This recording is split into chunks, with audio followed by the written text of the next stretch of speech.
I know. All right, let's begin. Of course, I'm missing the main thing that I need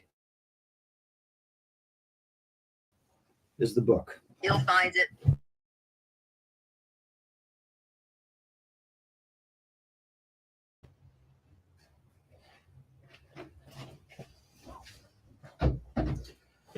Okay, here we go. Part two. Part two of The Lost Princess, Rabbi Nachman's famous story. Here we are. Part two of The Lost Princess, Rabbi Nachman's famous story. Story number one of all of his classic stories. Of course, he told stories. He said, okay, the nations tell stories to their kids to put them to sleep. He says, tell stories to wake them up. And definitely this story is the wake-up story. Just to recap on this, okay, of course, there was a king who had 6 sons and 1 daughter, and he loved his daughter very much. He would go on nice strolls with her. And then, of course, in a fit of rage, anger, or whatever have you, he said, may the no good take you away. And that's an interesting idea. We spoke a little bit last about that because there was a time where we see in history, not history, whatever, the cataclysmic event of the shrinking of the moon, when the moon asked a question and says, how can you have 2 kings having 1 crown? So he says, okay, so you get smaller. So he shrunk the moon, kind of like, was that the optimal reaction of the creator of the heavens and the earth? Of course, he had a agenda in mind. There's always Hashem's agenda. And so, of course, the princess who was disappeared and they couldn't find her and she became lost, and the viceroy sets out because he sees that the king is distraught to go and find her. Give me a horse, give me a servant, a horse, and some money, and I'll find her. And we spoke a little bit about what does it mean. And in general, of course, we are the viceroy. Either you can look at it as the Jewish people in general, or you can look at it even specifically, each individual is the viceroy. And the princess, the lost princess, we're going to give the general idea is the Shekhinah. Meaning we're in search of the Shekhinah. I saw interesting that another place where Rabbi Kaplan was saying the Shekhinah is the root of our soul. Sorry, I got choked up about that. Soul. Meaning, we have different layers of soul. That is brought down in Kabbalah. The lower is the nefesh, and then you have ruach, and then you'll have neshama. Then you'll have chayin, yechida, which cannot even be encompassed in a body. And so the root of those souls comes from such a high place, the throne of glory, the kisei, olam hakisei, world of bria, higher than the angels we come from. And so the lost princess in one idea is that we're trying to look for the root or the connection of the root of our soul. So that was in one idea. But of course, we had 8 other ideas. And of course, they could change. One is emunah, which means your level of connection. It can also be humanity's level of connection. Okay, the feminine principle, Malchut, the lowest of the 10 Sfirot, prayer, Eretz Yisrael, the holy land of Israel, soulmate, it as man's ability to experience the divine. And of course, we have a potential of how mankind in general as a creation is supposed to experience the divine. And I think that we could suffice it for all of that. Well, all of us should agree that it's not happening now. Okay. There's a lot of suffering in the world. So in any case, we know that he does find her. And we'd read basically this story is divided into 2 parts. And I think I read the last part last week, the first part last week. And the first part, of course, went that he traveled away for a long time, starting on page 37. I'm just going to recap real quickly. that he traveled for a long time. He saw his path to the side. He says, I've been everywhere else. Might as well try this path to the side. He tries it. He goes. He finds this castle, beautiful castle, soldiers all around the castle. And he's looking from it in a distance and he's going, what's going on there? This is a place I haven't been to. I haven't seen this place before. I got to check it out. But there's guards. Oy vey vey. No, I'm just going to listen. I'm going to walk right straight through and see if they stop me. Of course, he goes all around. He goes in. Nobody stops him. Nobody asks him, hello, can I help you? Not one. They let him walk around freely here and there. And then he goes into this big hall and he sees there's food there. And he eats some of the food and he decides, I'm going to lie down here and just see what happens. It's an interesting whole scenario as we're going to examine this. And then, of course, there's a king sitting on the throne and he calls for the queen and they go and they bring the queen and there's music playing and they bring the queen who sits next to the king. Different king, not our king, not the king of the lost princess. And he sees the queen and the queen is the lost princess. Now, like I say, the story is like you have questions and we could please feel free to ask questions. That she recognizes him and she gets up and she goes over to him. She touches him and she says, do I know you? And the viceroy says, yeah, you're the lost princess. And I'm here on a mission to bring you back. How do I get you out of here? And so she says, well, this is how you get me out. I'm just, paraphrasing the story, right? He says, the only way it's impossible to get me out unless you go someplace for a year. You could be busy with a job or whatever, whatever you do. But anytime you have a free moment, you have to yearn. You have to long to get me out. And then after a year, you've been away for a year, you have to be careful not to eat and not to sleep on that day. And then you'll be able to come and you'll be able to get me out. First of all, just to backtrack a little bit, what is this place where the lost princess is? So that place is the place of evil. And it's an interesting dynamic how we get like a little sense of what the evil and what evil is about. And in this sense, of course, no questions. It's open. It's completely free. There's nobody stopping you, nobody arguing with you, nobody telling you what to do. So in any case, the Shekhinah, and we have to think about it, is in the place of evil. And so he basically goes away for a year, and a year passes, and he's on his way back to go and finally rescue the princess and bring her back to her father. And of course, what does he do? He sees these apples, and he takes a bite of the apple and he eats it, and he falls asleep for several years. And he wakes up and he goes, where am I in the world? And the servant that he was with, because he had a servant, he says, well, you were asleep, master. You ate from the apple when you fell asleep for several years. Oh my gosh, I can't believe it. I almost rescued her. It was almost the one day to rescue her. Can't believe it. So he went and saw her again. She was accessible. And he says, how do I get you out? You blew it, man. The one day. But the evil inclination is very strong that one day.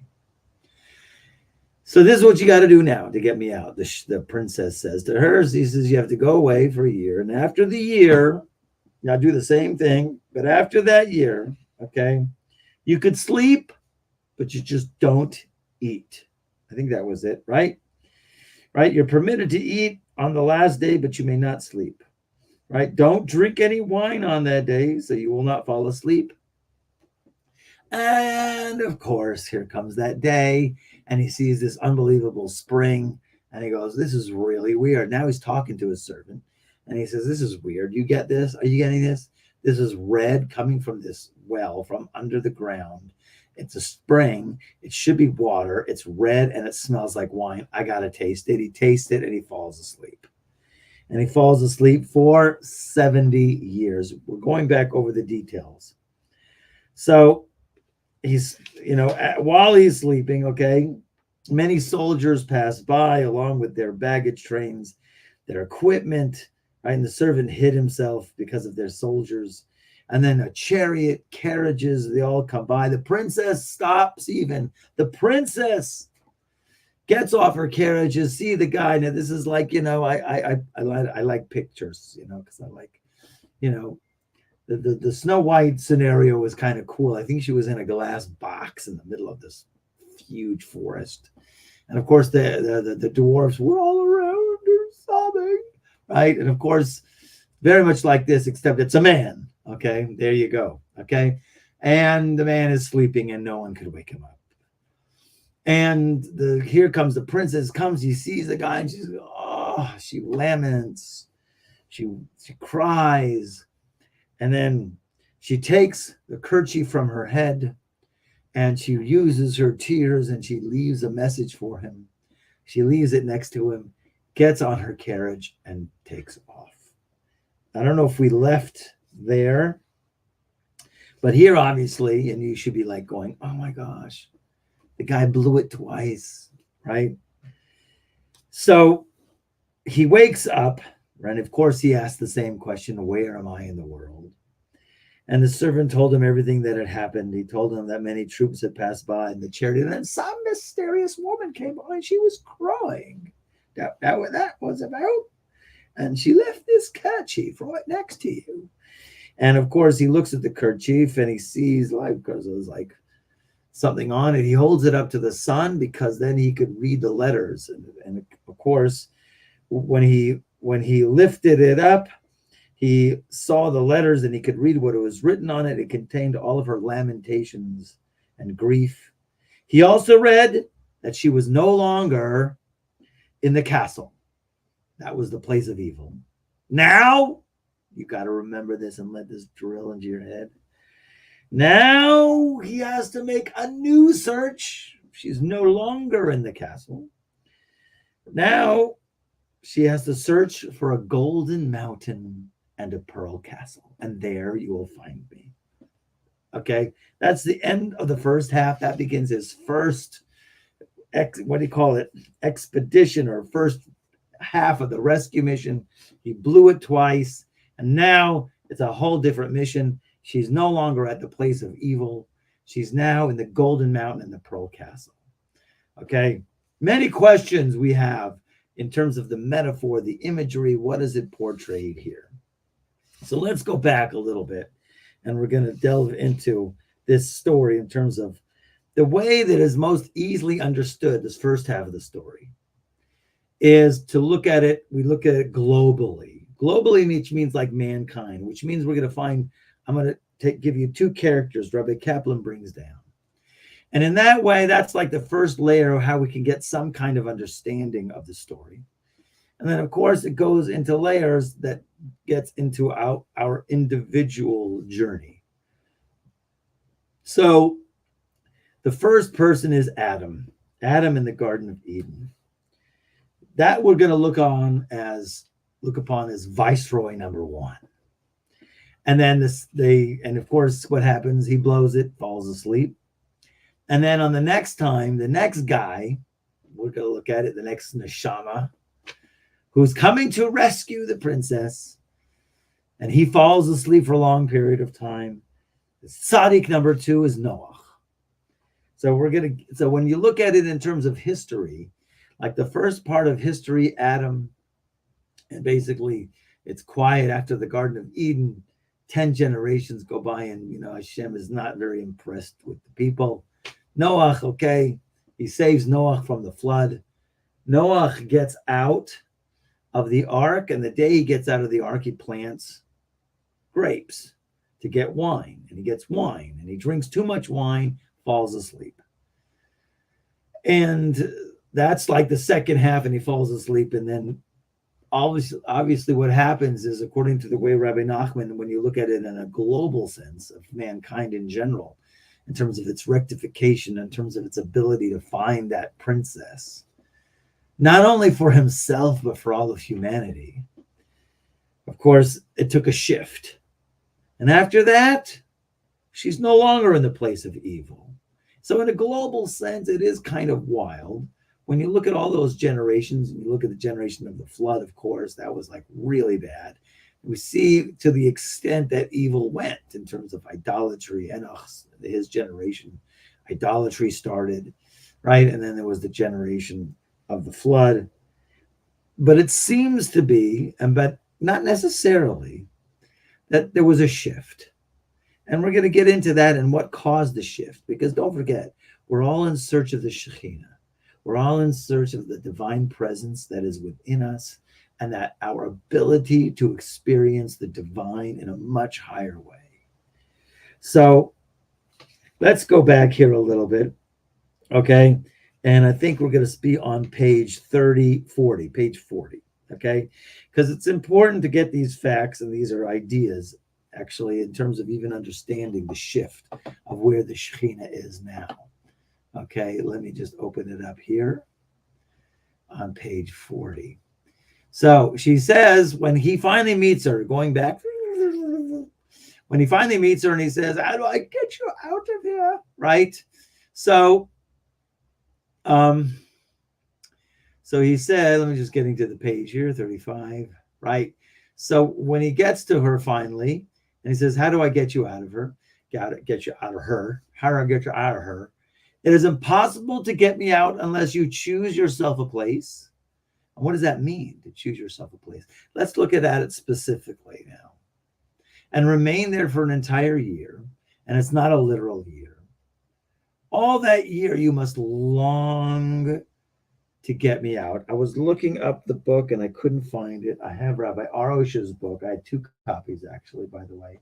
And one is called, he calls the Story of the Lost Princess a nickname that's actually called Garden of Yearning. Yearning. Yearning is an amazing thing. Many of us in our lifetimes have yearned for things. And you might be yearning now. And then there's some degree of yearning. Some people are really strongly yearning. And some people, it's a yearning, a little bit, right? Here and there. So here is an idea of any time that you're not occupied with whatever you're doing, wood chopping or whatever. So you must long to get me out. Whenever you are unoccupied, you must only yearn, seek, and look forward to freeing me. This is a very big key. Most people just skim over this and move on. But it's very important to understand what it means to yearn, to free, to seek, and look forward to freeing. Okay? So the idea, of course, when you yearn for something, you have to recognize it that you don't have it. Right? And we can look at it as, let's say, like a thirst. Sometimes I wanted to do, and I had ID in classes, in order to develop a thirst, to hold back from all the participants' water for a while, right? There used to be these classes, I think it was in the 70s, where they would not let you go to the bathroom. I forgot the name of that. It was some new age kind of thing where they were doing these seminars and they weren't letting you use the restroom. Insane. Yes, that's right. PET or something. I forgot what it was called. In any case, I wanted to do that so a person could develop a thirst, because if you develop a thirst, then there's a yearning. At least there's a little bit of an awakening inside of a person. So yearning is something that I feel needs to be developed, because I remember my youth, and I'm trying to get back to that energy of yearning. When I was in my youth, I wasn't raised religious, and then I became into religious. I was in the yeshiva, and I was on fire. Now, I want to get that fire again. I don't have as much of that fire that I used to have. And I think many of us also would like that sense of an inspiration, a yearning. So here is an idea, or a petach, at least, to start asking the question of what does it mean to yearn for the Shekhinah. And by the way, all of the sages, all of the prayers, all of the holy rabbis, every single thing that they are involved with is freeing the Shekhinah, repairing, fixing the Shekhinah. Okay. So anyways, just to look here in the footnotes there on page 40. Okay. This is an interesting thing that he says here. And it is a step towards developing spirituality in a person. And the first step in developing spirituality in a person would be to choose yourself a place, which means in order to free the Shekhinah from the realm of evil, a Jew must choose himself a place and sit there each day. Whenever you have time. In other words, do you have a special place in your house, a corner, a room? Some people I know it's in the closet. Yeah, I do. No, I know a guy like that. He must seek her and look forward to freeing her. But really what it is a place of just a meditation, just a place to get your thoughts a little bit. It could be outside in your balcony. It could be who knows where. You have a seat. You have a little quiet seat. And that's really the place where spiritual development can start, is if you have a place. Avram Avinu used to have a place where he would pray. That was his place. Makom is a heavy thing. Okay? Now, when she told him you have to remain there for an entire year or sit there, he says, right? It cannot be in an actual year, right? Why? Because since the first test is a manifestation of Adam, we're going now into the global sense. And Adam ate from the tree of knowledge on the day that he was created. So what are you talking about, a year? He ate and he fell asleep. All mankind went asleep. The Kutzker Rebbe says that when he put Adam to sleep to make Eve, he never woke him up. There's no verse that says he woke him up. Adam has been asleep. He probably ate from the tree of knowledge while he was sleeping, right? And just to jump forward, cut to the chase, right? Shira Malos, B'shuv Hashem as Shivas Sion. When Hashem will return us to Zion, we would have been like dreamers. Okay, so we're gonna go, oh my gosh, that was just a dream, like your whole lifetime. Oh, it seems so real, man. Okay, you ever had a dream where it's like, I really thought I was, even in the dream I was having, I was going, gosh, I wish it was a dream, but this is so real. And then I wake up from it. I'm like going, thank God that was a dream. Okay, I have had that. Okay, so in any case, it doesn't literally mean a year. However, as we shall see, a year also denotes the understanding, as we see, this is a big point here, understanding one of the 70 aspects of the Torah. Thus, he was to remain there until he understood an aspect of the Torah. This is clue number one. In other words, we know that there are 70 faces of the Torah, 70 different levels of understanding. Really, there's 600,000, but we won't go there for now. 70 aspects of the Torah. If he gets one of them, that's called an awakening, okay? Or that's the step that you can now take to free the princess, to free mankind, to rescue mankind. Thus, he was to remain there until he understood an aspect of the Torah. Adam understood an aspect of the Torah on the day he was created. Therefore, he was able to name the animals, right? He was aware enough of the essence of the Torah to give the animals names. That would be appropriate for the Torah, like Kalev is call lave, two words together. Kelev is a dog, call lave is all your heart. Like he saw the essence into all of these animals. He called the elephant, it was called Peel. Peyud Lamed is Peel, which means wonder. It's a wondrous creature if you think about it, right? All these kind of things he was able to name, but that was more like I was always thinking that was more like an intuition that he had. He did have wisdom, but necessarily understanding the seven and a question here rings is it doesn't seem to be coming in like order, because when he ate from the tree of knowledge, that's when he fell asleep. So if he's getting that, maybe he's working his way up as he's around in the Garden of Eden, and he's getting that knowledge until he ate from the tree of knowledge, and then everything fell to what. And then you must long. The way to free the Shekhinah is to yearn constantly for her, right? And this was King David's task. He constantly yearned.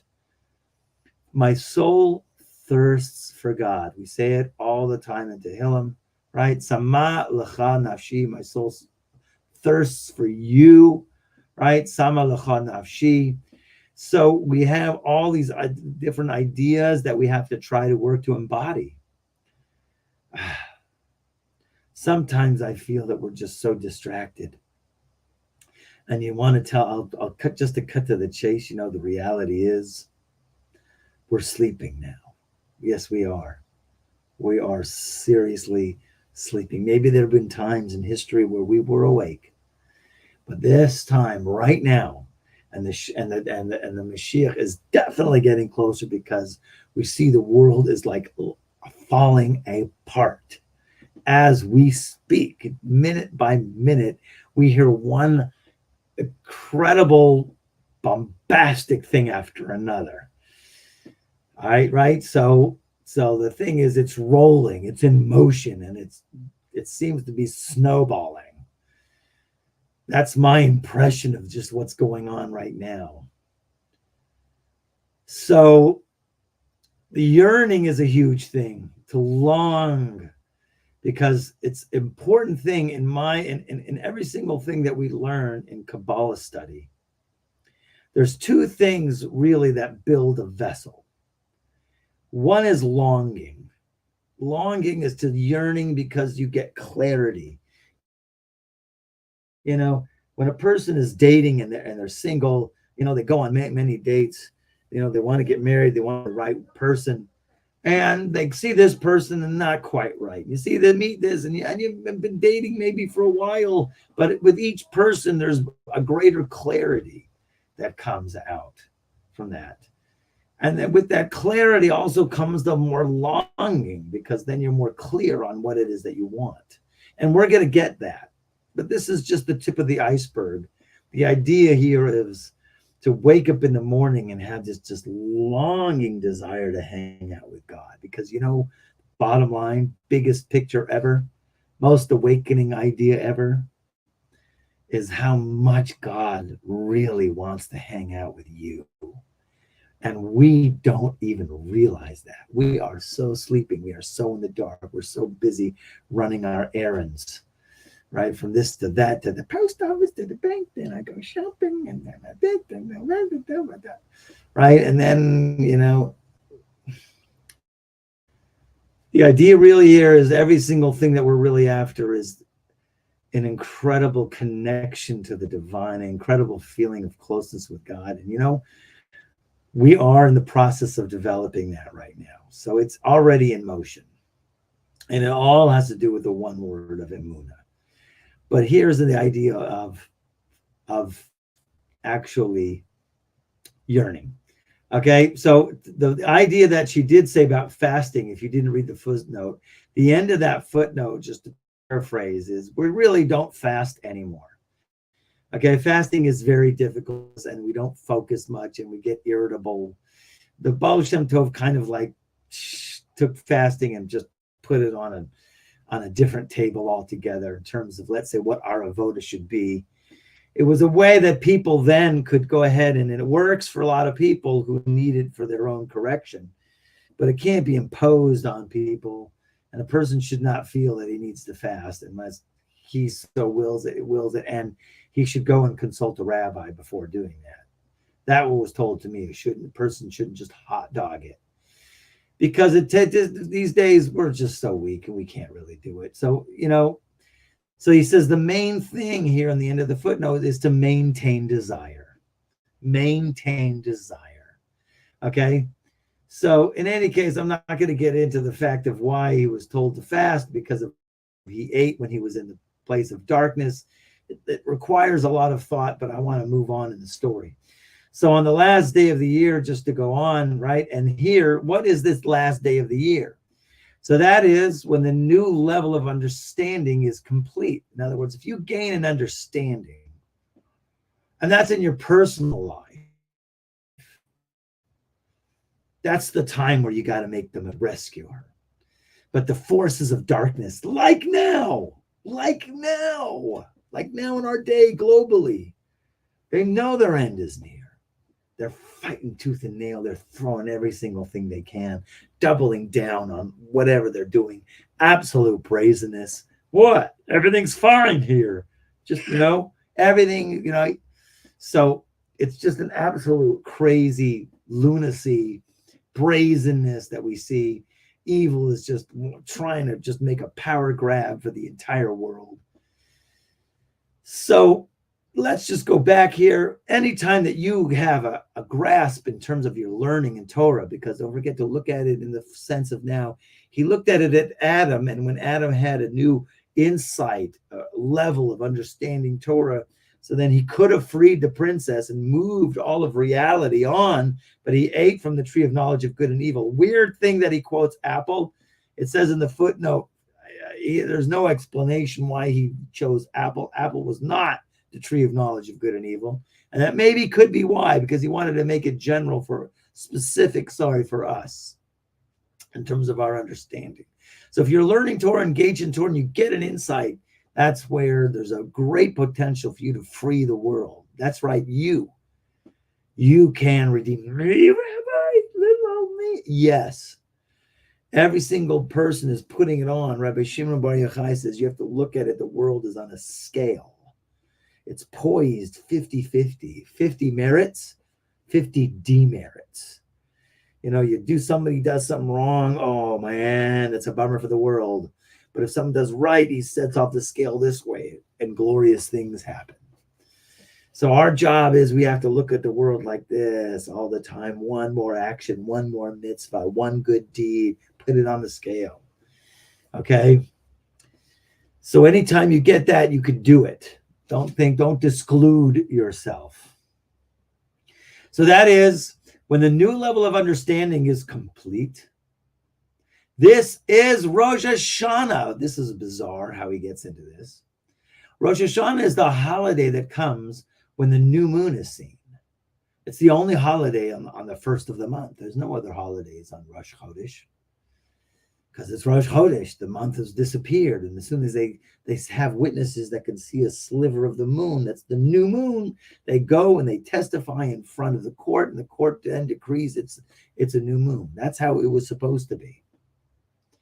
So Rosh Hashanah is on the new moon. That's where it's starting to be seen, okay? As we know that the moon was reduced, there's the lost princess. You can look at the lost princess all the time. If you look at the sky, in a certain sense, at least it will remind you, the lost princess. That's right. I'm on a mission, right? So the moon was reduced in size as a result of the king's statement, may the no good take you away. Okay, you be small. When the new moon is seen, the moon begins then to increase in size. And this is seen as the beginning of the rectification of Malchut, the sphere of Malchut. Right? It is written, seek God when he can be found. All right? Our sages say that this specific verse refers to Rosh Hashanah. So this is also the time that the Shekhinah can be found and freed. So Rosh Hashanah was also the day that Adam was created. So like all the things of Adam falling asleep, going into sleep, eating from the tree of knowledge of good and evil, that was like, boom, our scenario. And our scenario has now been reframed into the lost princess that we have to seek. The interesting thing is what I noticed how there's an energy in Rosh Hashanah that it's the moon is just starting to appear, and then it's in an increasing. I looked at it as like this is a wave, like kind of thing. So a person could either, you either surf, you either surf the wave because it's obviously it's an energy, or you fight. Okay, you can fight against it. Okay, either you surf or you fight. So the idea here is of Rosh Hashanah as being that day where he could have freed the lost princess, but of course he ate from the tree of knowledge. Right on the last day, and this is what's important, the next footnote there on page 41. On the last day, the evil one makes it particularly difficult. The princess herself, she says to him, it is thus written, evil will come to you in the end of days. At the last minute, the forces of evil marshal all of their powers like we see today. It's an interesting. There's definitely interesting times that we are living in right now. And like many people and rabbis are saying that, we are actually, in a general sense, sleep mode. There's a level of, and sleep mode doesn't mean literally asleep, of course. It means a level of consciousness, okay? So you have to know, though, when you see the forces of evil that are fighting tooth and nail, it's their end, because otherwise they wouldn't be fighting so hard.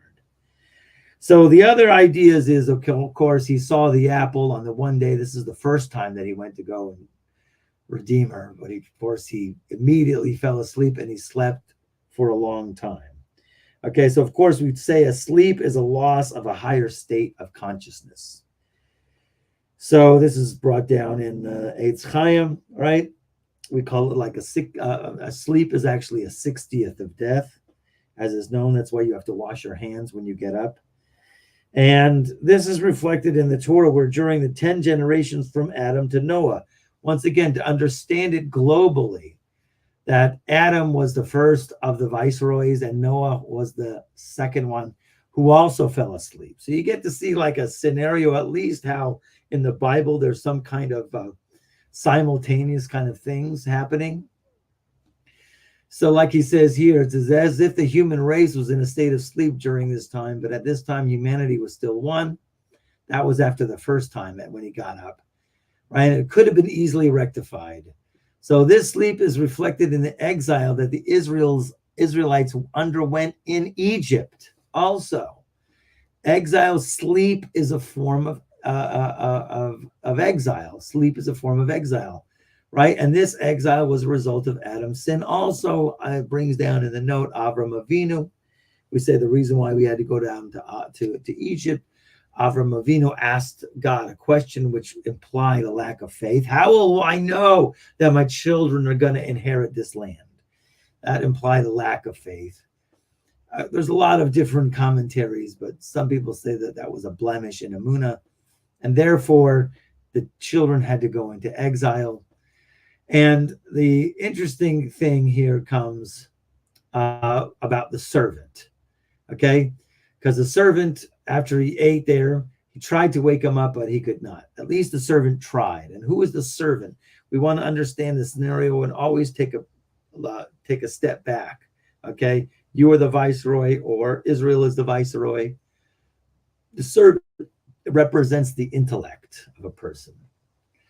So here's the intellect trying to wake him up, but of course the intellect can't. When he finally woke up, he asked the servant, where am I in the world? I changed the language here because really I looked it up, and it's a very dynamic question that a person can always ask themselves. And a person should always ask himself, where am I in the world? That is an idea here, of course, that brings a person to their senses. In other words, obviously, in a certain sense, it's a question, the way our minds work a lot of times. And really, it's been ingrained in Jewish education forever, is to ask a question. When we ask questions, so we're stimulating that there should be a response, as opposed to just giving just information straight. That's why the Talmud is the way it is, with the waves. It asks questions and difficulties, and it's because it wakes your mind up, because like there's unbelievable forces and arguments that are constantly happening this way, that way. You're tossed in a sea, and it's actually if you look at it, even in Passover, you have the four kashas, the four questions, right? Right, and then they're called kashas. It's not called questions, shelot. It's not arba shelot. It's afar kashas, which means difficulties. Why this night?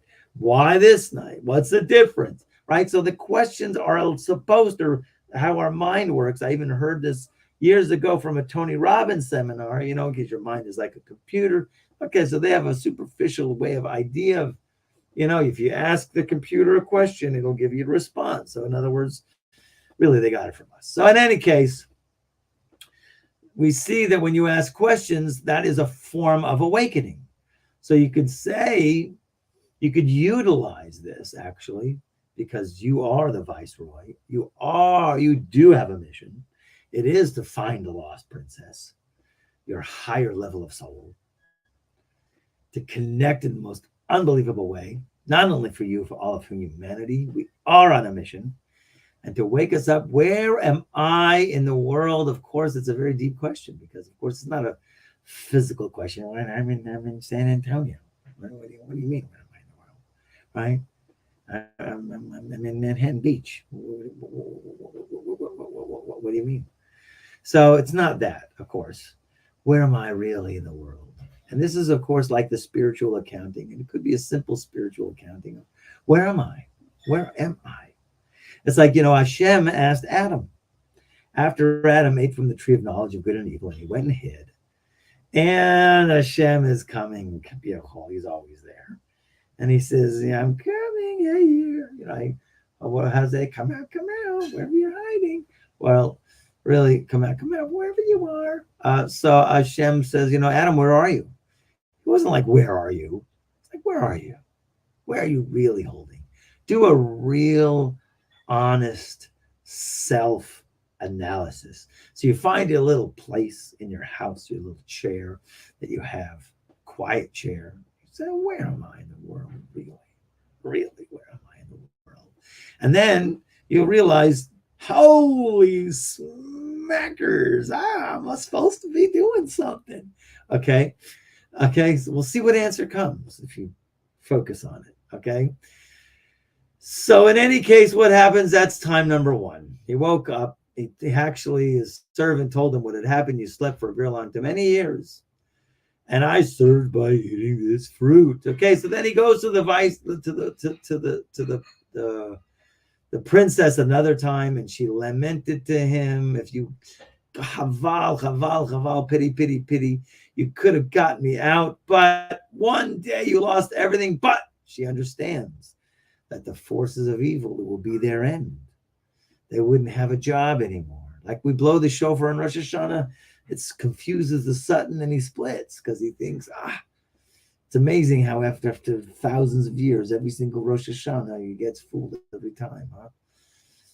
Okay, but we know that towards the end, and the end of days specifically, the evil urge is very, very, very strong. So she says, find yourself another place, again, another year. This time it's different. This time, right, you are permitted to eat on the last day, but you cannot sleep. The main thing is to avoid sleep. And then we know what happens.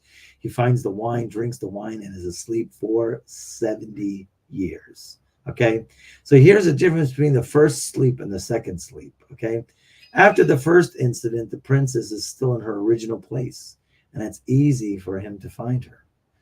This is because humanity was still one. Humanity did not have to change its status. Interesting.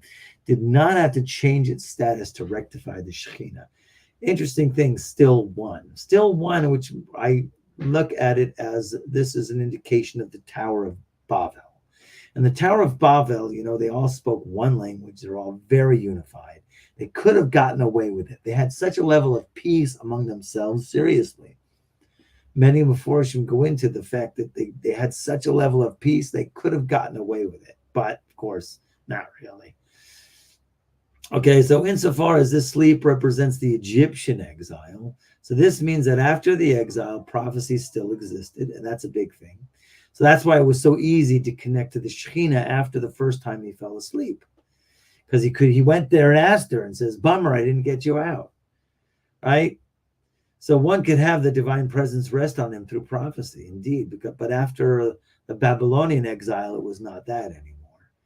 Right? So the idea here is permitted to eat because this time it's easier. It's supposed to be easier the second time. Main thing is to avoid sleep. In order to free the Shekhinah, one must be in a proper state of consciousness. Moreover, the forces of evil have power over a person when he sleeps, interestingly enough. Okay? And this is why you have to wash your hands when you wake up from sleep, because when nature abhors a vacuum, your soul leaves you. And of course, darkness comes in. And when your soul, original soul, comes back, it gets pushed off to the extremities, which is why. So here he is on the second try after the second year, and he's going on his way towards Malchut, and this is speaking of Noach now. The Kabbalists say that the vineyard that he planted represents Malchut, that comes from the Rakanati, Wine can help a person reach the correct state of consciousness to interact with Malchut. That's an interesting line that he brings that. And also on Passover, you have to have the right amount of wine, not get drunk. Pesach is not about that, but it has to be a wine of joy. And when your person's in a state of joy, there's an ability to connect. There's a potential to connect. And this is what he says here, why you make Kiddush on Shabbos, but of course, misused, forbidden wine. That's the opposite or too much, right? So in case he sees the flowing spring, right? It should represent, he says, something to help him, but of course the evil urge has to disguise as if it's something good. And then he has a dialogue with his servant, which is interesting now, starts in this phase. He's actually communicating with his intellect. As he says here in the note, on the footnote on 43, the first time he simply ate the fruit because he desired it. That's taivas. Physical pleasures. Even from physical pleasures, a person still can connect, like what happened with the first sleep. This time, he discussed it with his servant, and the servant indicates a certain level of intellect and logic. As soon as one begins to use formalistic reasoning, right, where something is forbidden is concerned, so then what happens?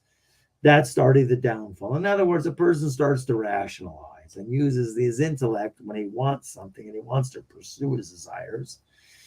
Right? He'll have a discussion with his intellect and then he'll rationalize it away. But really, if Hashem says, no, you can't do this, it's just no is no. But we can't, well, maybe he said in this circumstance, maybe it's not all the time, right? And whatever. So then once you include the intellect, then it's problematic because that's open to all kinds of intellectual curiosity, philosophy. Rabbi Nachman adamantly against outside philosophies because you get caught in a trap and you can't get out. Very hard to undo something. So he took a taste. The viceroy is now in the role of Noach. Noach could have freed the Shekhinah and brought about the final rectification, but he lost the opportunity by getting drunk, right? Because wine brings sleep. Okay, here he brings an interesting note here about the wine of Achashverosh, which is at the end of the 70 years. That was also a problem to drink that wine. So here, continuing in that footnote, though, it's very interesting because we always want to look at it as a global as well as a specific sense. Mankind thus fell in two ways. So we're getting a little history. Once through Adam and once through Noah. The will, right? I don't know. The Talmud says that one of the sages used to pray, Lord of the universe, we wish to do your will, but we're held back. We're held back. We really, inside of us, we really just want to do your will, but we're held back because of what? Subjugation to the nations and the leaven in the dough. That's the literal understanding. If you've ever haven't seen that before, here is your first time. In other words, HaKadosh Baruch Hu, all of Bnei Israel, all of our neshamas, every single moment, every single day, we're saying the same thing. You know, Hashem, we just want to do your will. We just want to do your will. But, you know, we can't. We're so obstructed because of the subjugation of the nations, you know, the harassment of all of the nations around us and the yeast in the dough, which means the evil inclination. Yeast in the dough is always referred to as the evil inclination, the evil urge. As like on Passover, we eat the matzah, which has no leaven in it. It has to be unleavened because leaven represents this ego, fluff, be something that you're not, right? A level of falsehood, all of that expansiveness. That's not necessarily true expansion. Those are the two obstructions. Okay? So the evil urge came about through Adam's sin because afterwards evil became internalized in man. Before Adam and the sin, the evil inclination was out there. It was the tree of knowledge of good and evil. It was not inside. But once he ate from it, all of the, then the evil inclination had a grip, which means a grip on the mind, the voices in the head, the body, the will of the body that says, chocolate cake now. Okay? Right? This urge that comes from every molecule of your body, right? Give me this pleasure now. Okay? And that's a very loud, that's the yeast in the dough. And then there's the subjugation of nations. This is a really interesting way that we can understand it. Okay? So when Adam ate from the tree of knowledge, the evil inclination became internalized. The Midrash speaks of Adam as the dough, right? Dough of the world. Did you ever hear that before? The dough of the world. Okay? When God made man, he took a pinch of earth, like mud. He made mud, and he took a pinch of the mud, and then he made Adam from that speck of mud. Okay, he breathed a breath of the neshama. And the interesting thing is, though, that's why women, it's a big tikkun for women on Fridays to make a big amount of dough and to pinch the dough, because they're rectifying the challah, man, that basically womankind, if I can say such a thing, screwed up. Okay. Oh, I can't believe it. Okay. He would say such a thing, right? Well, we all have to take responsibility. Baruch Hashem, Judaism is a religion that everybody takes responsibility. Nobody. We don't hide our mistakes. Tisha B'Av became because we hated each other and much more. Okay. So been in exile 2,000 years because we messed up, and we know we did. Just to, so women messed up man, so that's why on Fridays they take a pinch of dough to rectify the challah of the earth, which God took a challah of the earth, and basically that's one thing. And anyway, subjugation to the kingdoms, going on in the footnote there, on the other hand, came about from Noach's sin. Immediately after the account of Noach's drunkenness, the Torah speaks of how the world was split into 70 nations, right? And there's the 70 nations mentioned, and that is really the servitude of the nations, the thing that harasses us. So this is the second element that makes it more difficult to free the Shekhinah.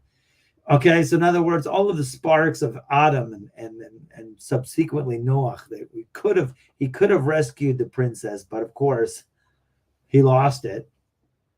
Went into the 70 nations, meaning the scattered, the sparks of Adam and all of his, what he was supposed to do, the law, the princess is now found among the 70 nations. And the Jewish people have to go there to bring back the princess. I think we're pretty close now. Okay. So it makes it more difficult to free the Shekhinah. Okay. 70 years I'm not going to get into. You have Choni Amagil. You have other cases where you have the 70 years was the exile of Babylon. Okay, just the end there says Noah's sleep was considered to have been 70 years because it resulted in the world being divided into 70 nations. Didn't have to be that way. Okay, so thus it all led to the rise of secular wisdom, which draws a person away from the 70 faces of the Torah. Don't forget, the idea is to get the Torah insight, and then rescue the lost princess, rescue the Shekhinah, get your higher level soul. Okay? So while he's sleeping in this huge long sleep, represented by the exile of Babylon, globally in a general sense, meanwhile, many soldiers passed by, along with their baggage trains and with their equipment, and the servant hid himself because of the soldiers. An interesting idea that he brings down in the note there was that he hid himself was because he's involved now. He became someone involved. Before he was just hanging around, right? So, but now because he had the dialogue with the viceroy and basically said, what's wrong with having a sip of this interesting red stuff that's flowing from the rock, okay? Here, in another sense, in the more specific sense of how we always understand in terms of our personal lives, it says the 70 years also allude to a person's life. Well, that doesn't make sense, because why? Unless you're saying that we're sleeping. The average person can live an entire lifetime and not rise above constricted consciousness. There you go. Hashem, please wake us up. And that is done with the done is yearning, of course, to connect to your higher self, but that, of course, a little bit hard. That's when you're awake. Okay. But if you're not awake, okay, if you think that you are in a sleep state of consciousness, meaning constricted consciousness, so then you ask the question, where am I in the world? Try that for a day. You can have even timers now. They can give you an hour every hour by hour reminding you, where are you in the world? Hey, bro, where you be in the world? Okay? You can do it in any accent you want. The average person can live an entire lifetime and not rise above constricted consciousness. Of course, if he's worthy, during his 70 years, he can rise through each of the 70 faces of the Torah. Here, so the 2 episodes therefore relate to the 2 main tests that a person has in his lifetime. The apple represents simple desire. That's like the first time you fell asleep. Simple desire. It doesn't have any really relevance in terms of, let's say, philosophical or intellect. A person can fall from his level of sleep because he succumbs to his desires, right? But he doesn't sleep 70 years. It's not so heavy. But that doesn't mean you just run after your taivas, of course, your desires. But we're just saying, compared to the second fall, which is intellectual curiosity, that leads to atheism and disbelief. When a person drinks this type of wine, he falls away from all 70 faces of the Torah. And moreover, so when he wakes up, the divine presence is no longer waiting for him. In other words, it's a much lower state. So it seems like in our story, of course, and it seems that way, it's on a lower state. And it seems that way, okay? It is therefore significant that although the servant tried to wake him up the first time, after he had eaten the apple, this time the servant made no such attempt. Therefore, since the servant had been co-opted, when the viceroy continues his quest, okay, we're leaving the servant behind, okay? In other words, there's a certain level where there's a way to connect that it doesn't necessarily have to be in an intellectual. I'm sorry to say this. I know some of you guys are very cerebral, but there's the time where they have to connect, where you have to go beyond the intellect. You have to leave the intellect behind. You was the false, Luke. Right? So there's a time where there's a connection where there's no words. I like to say that because that's been an insight for me for the past year or so. Because I found that, sometimes if I find a good nigun that I like, I go to a synagogue where they do nigunim all the time. Nigunim are melodies that you just chant, no words.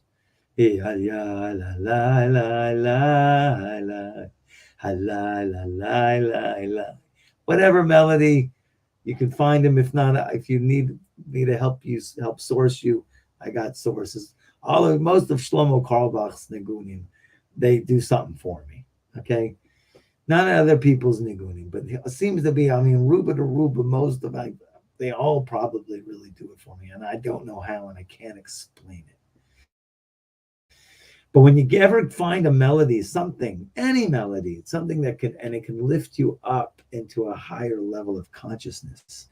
The Lubavitcher Rebbe said, I've said this before, I'll say it again.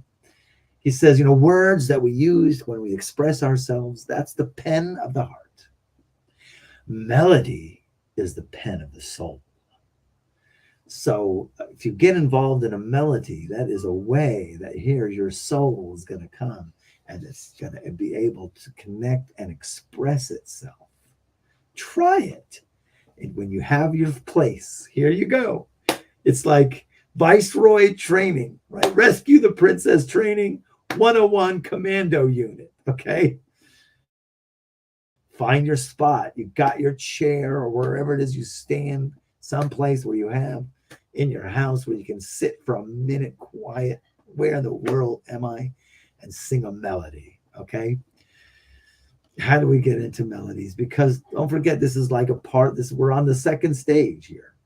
Second stage is you got to lose the intellect a little bit.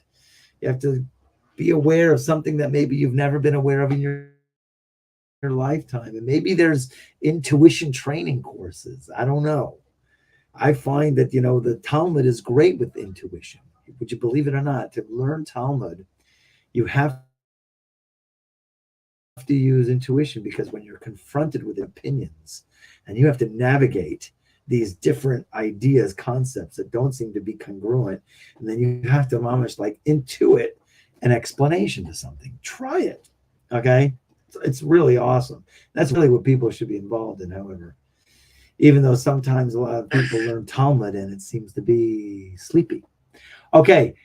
We're going to stop now because I see that I'm past the time. Okay. So we're going to stop now, as we know that here she's going, and we're going to talk about that she's no longer, just to end off the story here, with the kerchief, we'll talk a little bit about next time. And then, of course, we got to get to the big saga, which is the next phase of rescuing the princess. She's no longer in the castle, but she's now to be in the Golden Mountain and a Pearl Castle. Okay. And now we're going to definitely delve, and you can go ahead and look ahead if you want to, so we can share information, because really, even Rabbi Kaplan, he vagues it. He goes, he fetches it, and you're left like, so what is it? Okay. Anyways, next week, God willing. Okay, let me stop the tape if anybody has any questions or comments. All right, Shavua Tov, everybody. All right, bye-bye. All right, thank you. Shavua Tov. Shavua